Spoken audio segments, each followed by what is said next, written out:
is there any media outlet or any reporting device that you think is more fair or more informed than another?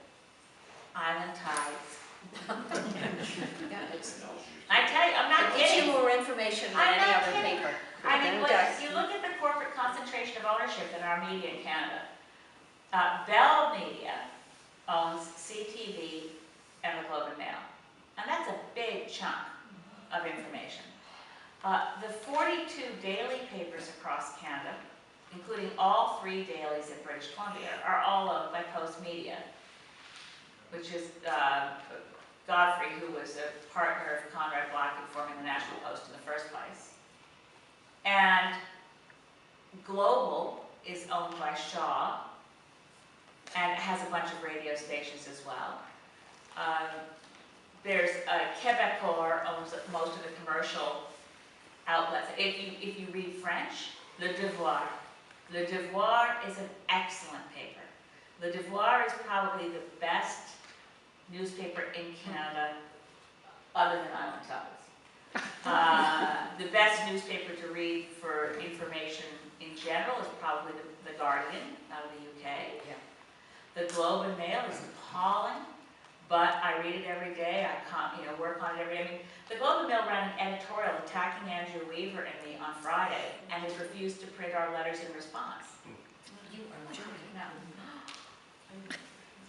It's just unbelievable, but that's okay. That's the Globe and Mail, you can't really. All I can say is that the reason I write as much as I do is that I feel that a really large part of my job as a member of Parliament, which wouldn't have been true 30 years ago for member of Parliament, or even 20 years ago, is that I have to be my own independent media because so much information is important to be shared, and it's not going to be shared in the conventional media. So I'm very grateful that Island Tides takes a column from me every 2 weeks. I try to keep it informative and nonpartisan. I generally write a column every 2 weeks for something called the Hill Times, which is circulated in Ottawa on Farnham Hill. And the benefit of these days with internet, my articles in Island Tides are quite often picked up by rabble.ca, or the Huffington Post, and then tens of thousands of more people see them. So there's a benefit and people pick up on with if those of you who don't know this, the website for me is an MP, which is nonpartisan and not the Green Party. It's elizabethmaymp.ca.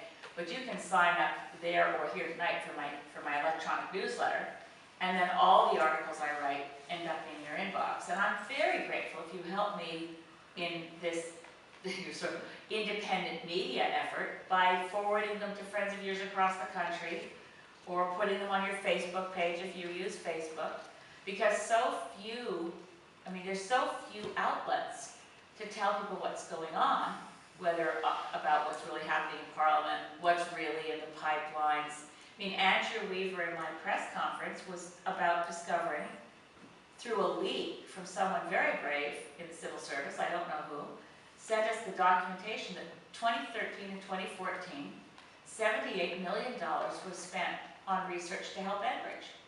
Taxpayers' dollars, $78 million. And yeah, that was from our press conference. And $42 million of it is for next year. And $78 million covered developing better weather forecasting for tanker routes where there currently aren't tanker routes. Now, if there are going to be tanker routes, I sure want better weather forecasting. But why are we paying for it before we know if there's going to be tanker routes? And the $78 million included research on bitumen and diluent without even asking the question, why are we shipping out bitumen mixed with diluent? Maybe we should just say, we don't export raw bitumen, the same way we say we don't export raw logs, or at least we shouldn't export raw logs.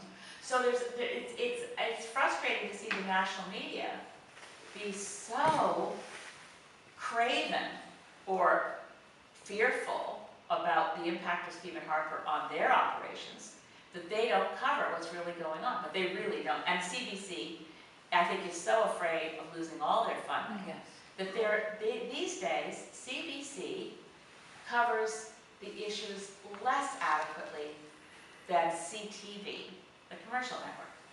On almost every issue, I find CTV coverage is better.